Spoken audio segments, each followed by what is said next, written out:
Channel gleam of ગોડમાં આજથી આપણે શ્રીમદ ભગવદ્ ગીતાના અધ્યાયમાં અભ્યાસ કરીશું.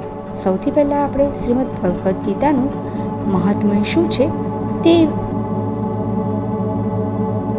જોઈશું કે શા માટે શ્રીમદ ભગવદ્ ગીતાનું રોજ વાંચન કરવામાં આવે છે.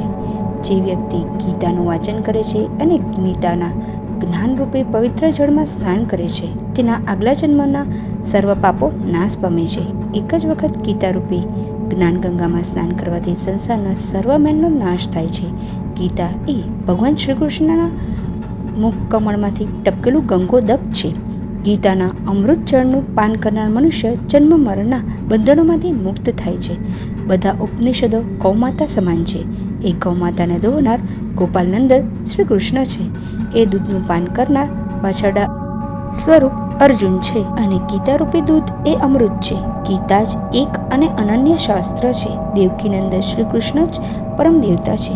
શ્રી કૃષ્ણના નામનો જાપ અને ભગવાન શ્રી કૃષ્ણની સેવા એકમાત્ર કર્મ છે. ભગવાન શ્રી વિષ્ણુએ પૃથ્વીને કહ્યું હતું કે મનુષ્ય પ્રારબ્ધ કર્મ ભોગવતો હોવા છતાં જો હંમેશા ગીતાનો પાઠ કરતો હશે તો તેના બધા પાપોનો નાશ થશે. જ્યાં ગીતાનો પાઠ થાય છે અથવા તો ગીતાજીનું પૂજન થાય છે, ત્યાં દેવો, ઋષિઓ અને પ્રભુનો વાસ થાય છે.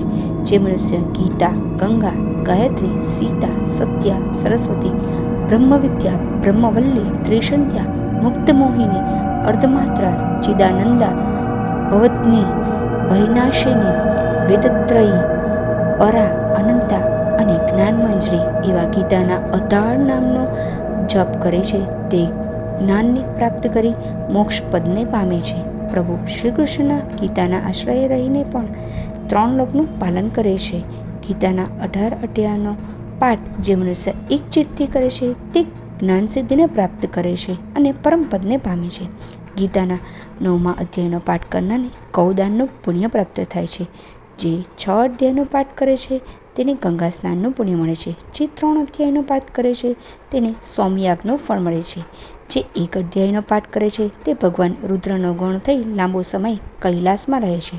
જે મનુષ્ય ગીતાનો પાઠ સાંભળતા સાંભળતા શરીરનો ત્યાગ કરે છે તે મનુષ્ય ઇન્દ્રલોકમાં વાસ કરે છે.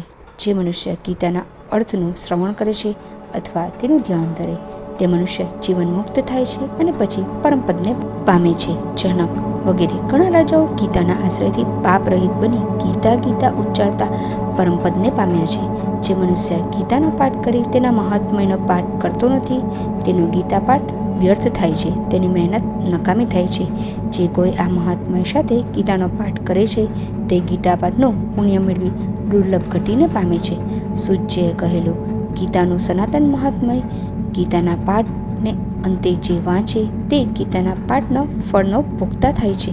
મનુષ્ય પ્રારબ્ધને ભોગવતો હોવા છતાં જો હંમેશા ગીતાનો પાઠ કરવા તત્પર રહેતો હોય તો તે જગતમાં કર્મ કર્યા છતાં કર્મથી લેપાતો નથી અને સુખી થઈ મુક્તિ પામે છે. જે માણસ ગીતાનું ધ્યાન કરે છે તેની જેમ કમળપત્ર પાણીનો સ્પર્શ કરી શકતું નથી તેમ મહાન પાપો પણ તેને સ્પર્શી શકતા નથી.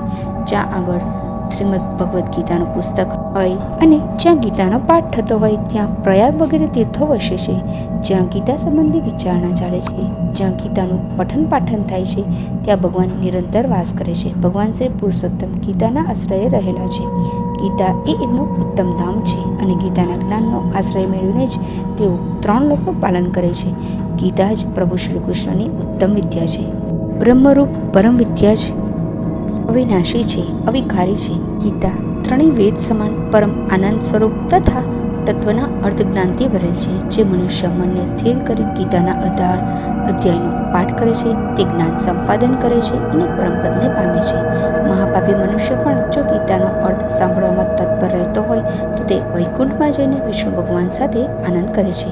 જેને આ ભયંકર સંસાર સાગરને પાર જવું હોય તેને ગીતારૂપી નાવના આધારે જ પાર થઈ શકે. જે નિયમિત રાત દિવસ ગીતાનો પાઠ અથવા ગીતા શ્રવણ કરે છે તે મનુષ્યની કોટીમાંથી દેવની કોટીને પામે છે. ગીતાના વાંચનથી ચિત્તની શુદ્ધિ થાય છે. જે ગીતાનો પાઠ 11 અગર પર્વના દિવસોએ દેવાલયમાં, તીર્થસ્થાને કે નદી કિનારે પર કરે છે તેના પર ભગવાન પ્રસન્ન થાય છે.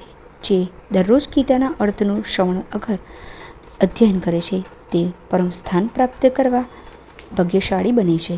જે ગીતાના પુસ્તકનું દાન કરે છે તેને યશ, સદભાગ્ય અને તંદુરસ્તી મળે છે અને તેની સ્ત્રી હંમેશા અનુકૂળ રહે છે. જે ઘરમાં ગીતાનો પાઠ થાય છે તે ઘરમાંથી સગળા દુઃખ, શોક, વિઘ્ન દૂર થાય છે. ગીતારૂપી કંગોદકનું પાન કરવાથી મનુષ્ય પુનર્જન્મમાંથી મુક્તિ મેળવે છે. ગીતાના જ્ઞાનને હૃદયમાં ધારણ કરવાથી પવિત્ર થવાય છે. ગીતાના જ્ઞાનથી બહારના કર્મોની અસર ભૂસાઈ જાય છે. ગીતા એ ભગવાનના બીજા અવતારોની માફક શબ્દ સ્વરૂપ અવતાર છે. ગીતાના 5 અધ્યાય પ્રભુનું મુખ, 5 અધ્યાય પ્રભુના હાથ, 5 અધ્યાય પ્રભુનું હૃદય અને મન અને 16મો અધ્યાય પ્રભુની જાંઘ છે તથા 11મો અધ્યાય પ્રભુના પગ છે. ગીતાના શ્લોકો ભગવાનના શરીરની નાડીઓ છે. ગીતાના અક્ષર ભગવાનના રૂવાડા છે. અજાણતા પણ ગીતા પાઠ કરનારને મુક્તિ મળે છે. તો અહીં આપણું ગીતાનું મહાત્મ્ય પૂરું થાય છે. જય શ્રી કૃષ્ણ.